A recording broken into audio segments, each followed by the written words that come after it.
For a long time, Dusty Rhodes believed Hawk and Animal were a gimmick. Two big kids with mohawks and shoulder pads sent out there to sell tickets and break tables. He had seen acts like that come and go his whole career. He didn't think there was anything underneath the paint. He was wrong, and he didn't find that out from a highlight reel. He found it out inside a steel cage, in a building in Atlanta, on a night he still thinks about. Dusty Rhodes bled in rings on 4 continents. He doesn't say things like this lightly. He only says it because he watched it happen with his own eyes. The whole thing started because Dusty went to the movies. He watched Mad Max, Beyond Thunderdome, and he couldn't stop thinking about that cage, 2 structures locked together, no way out until somebody gave up. He went to Crockett and said, "Give me that. Build it. 2 rings, 1 roof of steel, and let's see who's really got it when there's nowhere left to run." Everybody thought he was out of his mind. He probably was. But here's the part he never told anybody. When he was picking the team to go in there with him, he hesitated on Hawk and Animal. Not because they weren't strong. He had seen big men go terrifying for 3 minutes and fold the second real pain showed up. He needed men who'd still be standing when the blood was real and the cameras stopped caring. So he asked Hawk straight, "Are you ready for this?" Hawk didn't flex. He didn't posture. He just looked at Dusty with a stillness that didn't match a 26-year-old kid with a mohawk and said, "I've been ready my whole life." Dusty didn't know what to do with that yet. He just knew it wasn't an act. In the 4th of July, 1987, the Omni Coliseum in Atlanta, the first War Games match the world had ever seen, and nobody, not the fans, not the boys in the back, not even Dusty, knew exactly what they'd built until that cage door locked. Backstage, the room was quiet in a way it usually wasn't. Nikita was pacing. Ellering kept checking the latch like he didn't trust it. Hawk sat by himself, taping his own wrists, like he was somewhere else entirely, until it was time to be exactly where he was. The 4 horsemen won the coin toss. Tully and Arn got in first, 2 against 1, and used every second of it on Dusty. He went in alone and within a minute had a crimson mask running down his face, the kind you don't fake. When Hawk's turn came, Dusty expected fury. That's what the crowd paid for. What he saw instead was something he didn't have a word for at the time. Hawk didn't come in swinging wild. He came in still, calm in a room where 4 other men were trying to put each other through the mat. There's one moment nobody talks about. Arn caught Hawk with a forearm that would have folded most men. Hawk barely blinked. He looked at Arn half a second longer than he needed to, and went right back to work. That half second told Dusty more than 10 years of TV could have. By the time the bell rang, every man in that cage was covered in somebody else's blood, and the building was still roaring. Dusty sat against the wall afterward, chest heaving. Hawk hadn't even bothered to sit down. Arn told him later, in the trainer's room, that he'd never been hit by anybody who absorbed pain the way Hawk did that night. Arn wasn't a man who handed out compliments lightly. When a man like that goes quiet and says something close to respect, you listen. To the people in the seats, Hawk and Animal were exactly what the posters sold: 2 monsters in face paint, built to scare you, built to sell t-shirts. The dirt sheets called them a novelty act that wouldn't last 2 years. One writer at the time joked that the only thing dangerous about them was their barber. Dusty understood why people thought that. The paint, the spikes, the screaming into the camera, it was built to be looked at, not looked into. But standing across that ring from Hawk, then later beside him, Dusty started seeing something the cameras weren't built to catch. There's a particular kind of quiet some men carry, not peace, something heavier than that, and Dusty had only seen it before in men who'd already lived through something the rest of them hadn't. Hawk had it at 26. Dusty didn't know yet what had put it there. He just knew it wasn't manufactured for television, because you can't teach a man to carry himself like that. You can teach the moves. You can't teach the stillness. He noticed it most in small rooms, not big ones.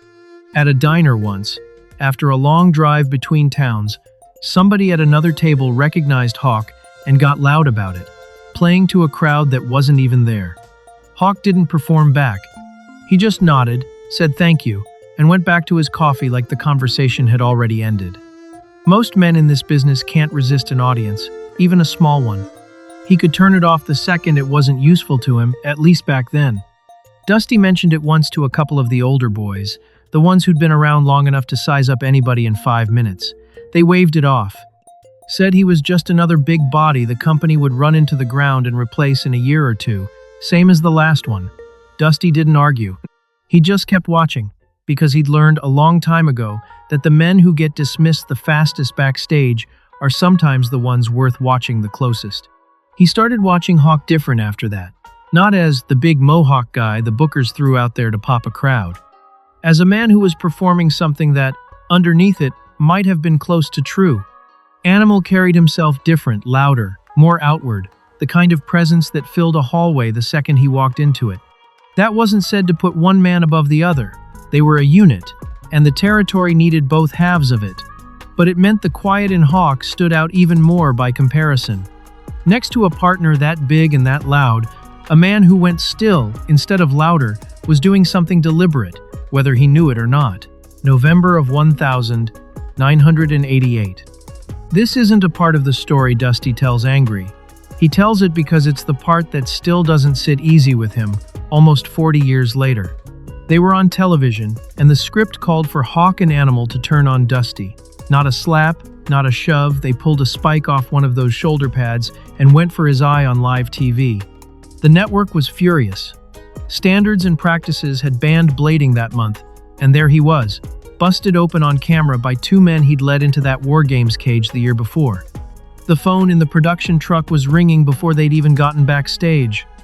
Dusty was fired as booker not long after. That angle is part of why. He'd be lying if he said he didn't feel something twist in his chest watching it happen, even knowing it was business, even knowing he'd called for something close to it himself. There's a difference between understanding a betrayal and feeling nothing when it lands. For a few weeks, Dusty carried something close to resentment toward that boy. They didn't say much to each other. They passed each other in hallways like 2 men who used to be something to each other and weren't sure what they were now. It didn't last, because the more Dusty sat with it, the more he understood what he was actually looking at. The same intensity that made Hawk unforgettable in that cage in Atlanta, the same stillness, the same refusal to hold anything back, was the exact same thing that put a spike near his eye on a Saturday night broadcast. Hawk didn't pull back, even when the man on the other end of it had vouched for him a year earlier. Greatness like that doesn't come with an off switch. Dusty just didn't know yet how much that would cost Hawk outside the ring. A few months after Dusty had settled into whatever came next for him, Hawk found him at an airport gate, of all places, and apologized in a way that had nothing to do with the angle and everything to do with the man. He didn't say much, he just said he was sorry it had gone the way it went, and that he never wanted Dusty to think it changed what that night in the cage had meant. Dusty told him he already knew that. He thinks he needed to hear Hawk say it anyway. People remember the matches. Dusty remembers a conversation years later that never aired anywhere. It was after a card, in one of those generic hotel bars that all look the same after enough years on the road. The kind of place where nobody asks for an autograph because everybody in the room has one of their own. They were talking, the way old wrestlers do, about nothing important, and Dusty asked him half-joking how he turned that switch off when the cameras stopped rolling. Hawk didn't laugh. He just looked at Dusty and said something that has never been repeated publicly until now. "I never learned how, Dream. I don't think I ever will." Dusty let that sit for a second longer than he should have, because he understood exactly what Hawk meant, and it scared him a little. The same fire that made Hawk impossible to look away from in a sold-out Omni was the fire that didn't know how to go quiet once the lights went down. Most of them could walk out of that building and become somebody else for the night. Dusty isn't sure Hawk ever fully could. He asked Hawk once if it ever got easier, the longer he did it. Hawk shrugged, the kind of shrug a man gives when the honest answer isn't one he wants to say out loud. That's the part the highlight reels don't show, and it's not because anybody hid it on purpose. It's because nobody filmed the parking lot after the show, or the hotel room at 3 in the morning, or whatever it cost a man to keep being that intense, night after night, for almost 20 years straight. Dusty noticed small things after that conversation, things he hadn't thought to look for before. The way Hawk would sit by himself in the corner of a locker room while everybody else wound down with cards or jokes. The way he'd train alone, long after the rest of the boys had called it a night. like stopping was harder for him than continuing. None of it looked like suffering from the outside. It just looked like discipline. Dusty isn't sure anymore, those were two different things for him. The call came in October of 2003. Dusty was at home when his phone rang, and he knew before anybody said a word that it wasn't going to be good news. Calls at that hour rarely are in this business. Hawk had passed away, his heart had simply stopped. Dusty won't pretend the news shocked him the way it should have. Some part of him had been bracing for it since that conversation they'd had, the one where Hawk told him he never learned how to turn it off. He'd known fire like that eventually burns through whatever's holding it. What he felt wasn't, "I told you so." That's the cheapest thing a man could feel in that moment, and it's not what was in his chest. What he felt was closer to watching something you'd warned yourself about finally arrive, and realizing the warning never makes the arrival hurt less. He sat with that phone in his hand for longer than he wants to admit. 2 years later, in 2011, Dusty stood on a stage and spoke Hawk's name into a microphone in front of thousands of people, inducting him and his partner into the WWE Hall of Fame. His voice caught on the name in a way he hadn't planned for and couldn't have rehearsed. Animal stood there to accept it because his brother couldn't. Dusty thought about that boy in the cage in 1987, the one who told him he'd been ready his whole life. He still believes that. He just doesn't think any of them understood what ready had already cost him.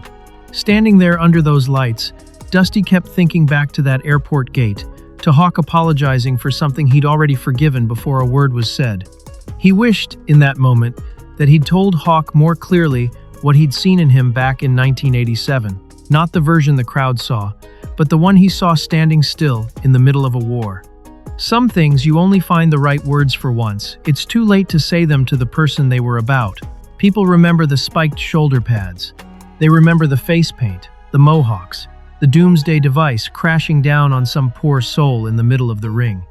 That's the road warrior Hawk the world got, and it was real, every bit of it earned in rings from Atlanta to Tokyo.